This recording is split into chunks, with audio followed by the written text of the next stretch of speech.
Jazakum Allah, cher Moulabi Saeb. Il ne nous reste pas beaucoup de temps avant l'heure de l'iftar.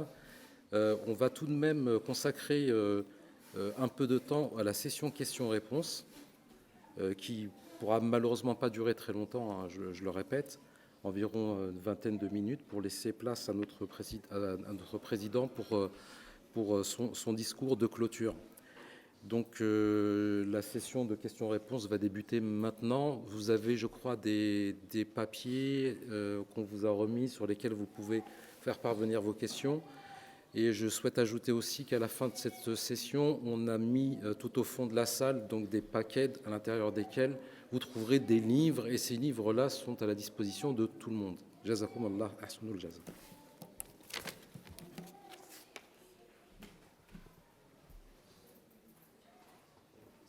Les questions, s'il vous plaît.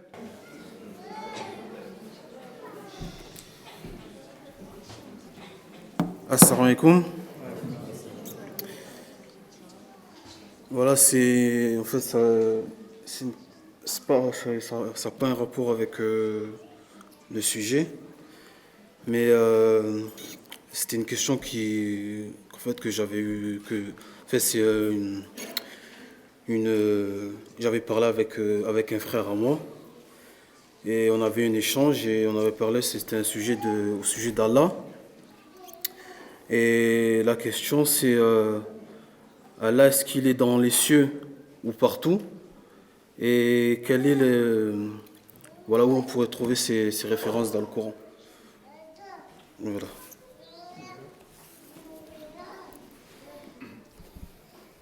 S'il vous plaît,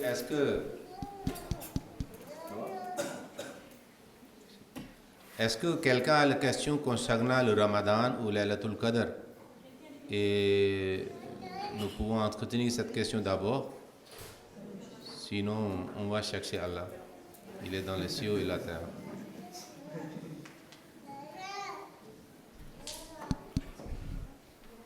Mais est-ce que tout le monde m'entend quand je parle à ce micro? Est-ce qu'il y a des questions sur le Laylatul Qadr ou Ramadan?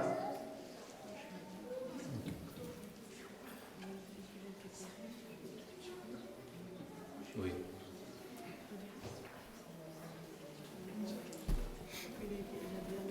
Salam alaikum. Dans ma question, en fait, il y a deux questions. Est-ce qu'il est possible de faire l'itikaf en dehors du mois du Ramadan?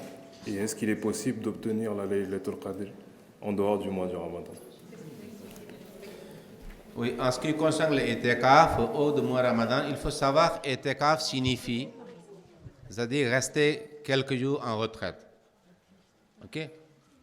Comme par exemple le saint prophète sallallahu alayhi wa sallam, avant qu'il soit désigné par Dieu en tant que messager, il allait en grotte Hira, il restait là-bas plusieurs jours. Ok? Donc, vous pouvez choisir un lieu quelconque pour rester quelques jours là-bas, vous pouvez le faire. C'est aussi une forme d'itikaf. Ok? Comme ce mot existe dans la langue arabe, ça veut dire les suivants des autres religions, ou même ceux qui croyaient en Dieu, ils avaient cette pratique. Ok?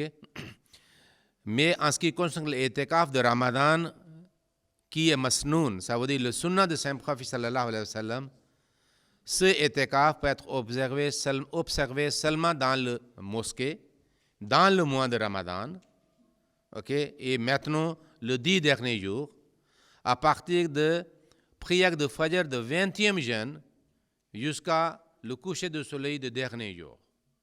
C'est le sunnah de Saint Prophète sallallahu alayhi wa sallam. Comme je vous ai dit, avant, il avait fait le premier 10 jours, deuxième 10 jours, troisième 10 jours, oui. Et une fois, il n'avait pas fait aussi, sciemment. Il a voulu faire, mais il a vu quelque chose, il a dit, maintenant, je ne fais pas, vous allez faire. Parce qu'il a vu plusieurs tentes dans la mosquée. Alors, le saint prophète a dit, c'est quoi? Il a dit, cette tente est pour votre telle et telle épouse, cette tente c'est pour telle et telle épouse. Il y a plusieurs tentes. Il a dit, ok, vous pensez que c'est le bien? Moi, je ne fais pas itikaf, vous faites. Il a voulu supprimer cette intention qu'en imitant les autres, c'est-à-dire en suivant l'autre. Si, comme c'était le rival aussi, Donc il a dit que non, moi je ne fais pas, vous faites. Okay? Mais il avait fait après, pour remplacer cet itikaf. Mais le itikaf masnoun, dans le mois de Ramadan, surtout dans la mosquée où il y a le Juma, c'est beaucoup plus préférable. Des fois, on pose la question, est-ce qu'une femme peut faire l'itikaf chez elle? Elle peut faire, mais ce ne sera pas l'itikaf masnoun que le Saint-Prophète et ses épouses avaient fait. Donc c'est dans la mosquée, à partir de prière de Fajr, du matin, de 20e jeûne, et puis jusqu'à le coucher du soleil du dernier jour. C'est le masnoun itikaf. Et nous devons essayer de le faire. Deuxième question était? Comme je vous ai mentionné, mais traditionnellement, comme je vous ai dit, c'est beaucoup plus probable pour quelqu'un, si Dieu a la grâce pour quelqu'un, il peut avoir cette expérience. Mais il faut savoir aussi, ça dépend de chaque personne. Si quelqu'un mérite, il aura. Vous voyez? Le verre est rempli de quelqu'un, okay? Qui attire la grâce divine. Okay? Il est possible que quelqu'un est en train de faire itikaf avec un homme qui est bien aimé de Dieu, et alors il a l'expérience, et le compagnon qui est autour, à droite, à gauche de cette personne, il a aussi une manifestation, il est aussi possible. Ok? Mais ce n'est pas pour tout le monde. C'est pour cela, s'il y a 20 personnes qui ont fait itikaf, une personne à l'autre côté, les autres n'ont pas, ça signifie quoi? Ok? Ce n'est pas une nuit pour tout le monde. C'est pour celui qui mérite. Ok? Et c'est la grâce divine pour quelqu'un. Oui, cette question a attiré une autre question?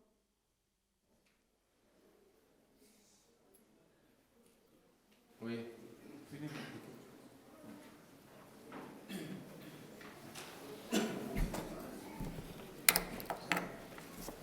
Assalamu alaikum. J'aimerais bien que vous parliez un peu de la zakat. De la zakat. Zakat? Ouais. Pour la fin du Ramadan, ce qu'on sort. Ouais. Ok. Oui.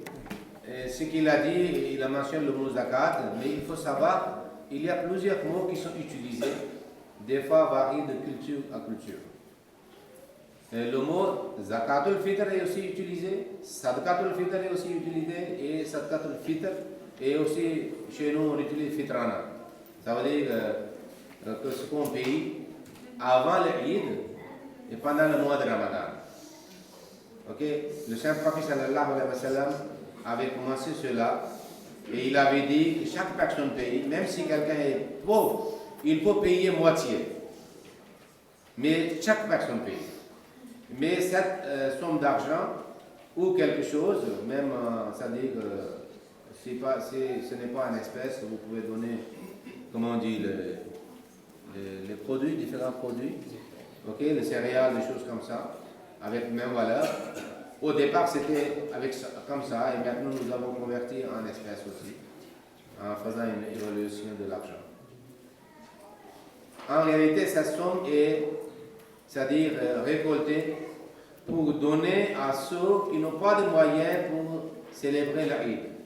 C'est pour ça que le Saint-Prophète a dit, avant l'Eid, il faut donner.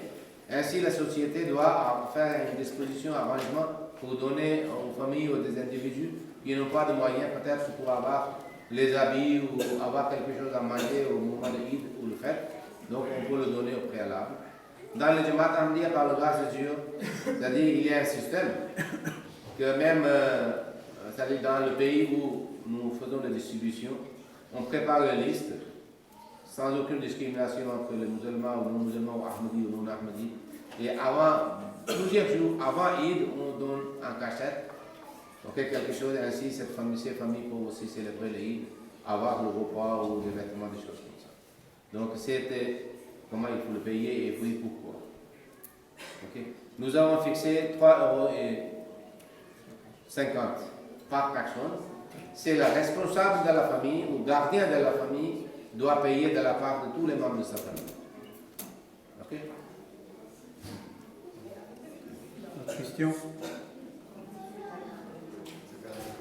Oui.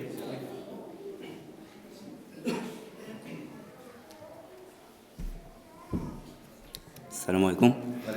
J'ai juste une question, en fin de compte, par rapport dans le Saint-Coran, Allah subhanahu wa ta'ala, il dit les conditions pour les personnes qui ne puissent pas faire le ramadan, c'est le voyageur, les personnes qui sont malades. Et là, j'ai vu sur un article qui est paru le 6 juin que les conseils théologiens musulmans de France ont donné une fatwa pour les étudiants qui préparent le bac ou quelque chose comme ça, qui puissent rompre le jeûne, c'est-à-dire ne pas faire le jeûne pour ça. Est-ce possible? Exactement. Il faut savoir si l'état de quelqu'un tombe dans la catégorie de maladie où il risque très fortement qu'il tombera malade s'il fait des études à cause de l'examen. Ce n'est pas les études c'est-à-dire quotidiennes normales. C'est la vie quotidienne de l'homme. Des fois, il y a des examens et les étudiants font beaucoup d'efforts, beaucoup d'études, particulièrement si dans le ramadan. Et lui, il pense que le jeûne peut affecter ses études et par conséquent le résultat de son examen. Alors, ainsi, il peut être considéré comme la catégorie de malades ou les souffrants. Et plus tard, il va rattraper le même jour, il va, c'est-à-dire récompenser. Mais en même temps, il fera le fidya aussi.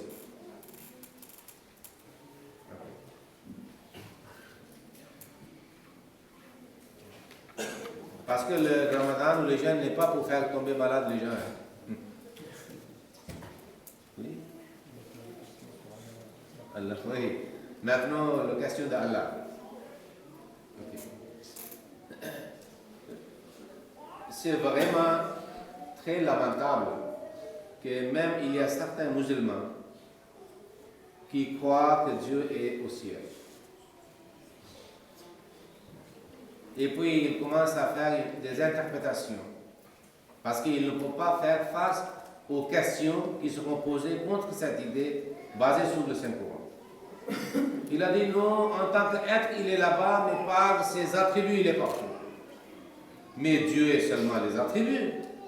Dieu, quel acte de Dieu physique ou une entité physique quelconque? Non. Allah dit très clairement dans le Saint-Coran, Allah nuru samawati wal ard. Allah est la lumière des cieux et de la terre. Lumière, c'est-à-dire est répandue. Donc il est partout. Lui, il n'est pas seulement le c'est-à-dire, il est le créateur, il est le maître.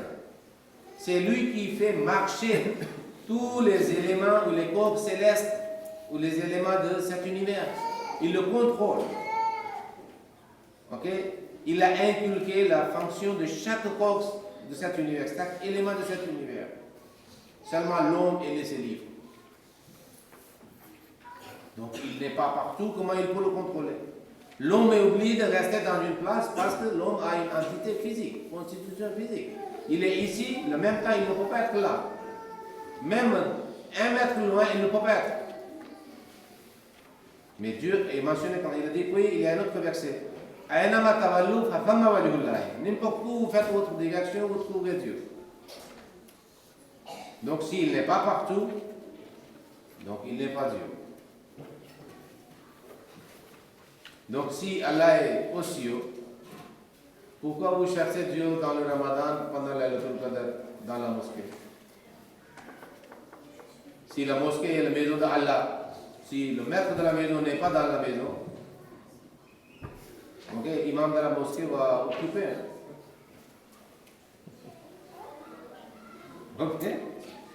Donc Allah est partout. Il se manifeste à travers ses attributs. Il se manifeste selon la fidélité et la sincérité de l'homme. Si l'homme, Dieu réagit selon l'action de l'homme. Si l'homme s'éloigne de Dieu, Dieu s'éloigne de lui. L'homme revient vers Dieu, il revient vers lui.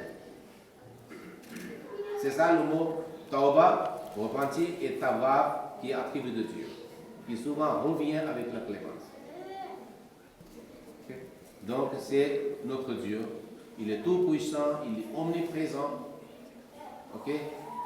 Et c'est à nous maintenant de nous approcher de lui, puis nous trouverons près de nous.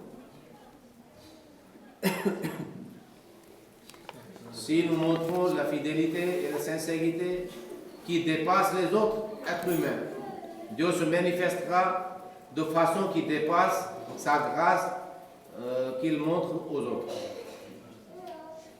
Ok? Donc c'est notre Dieu.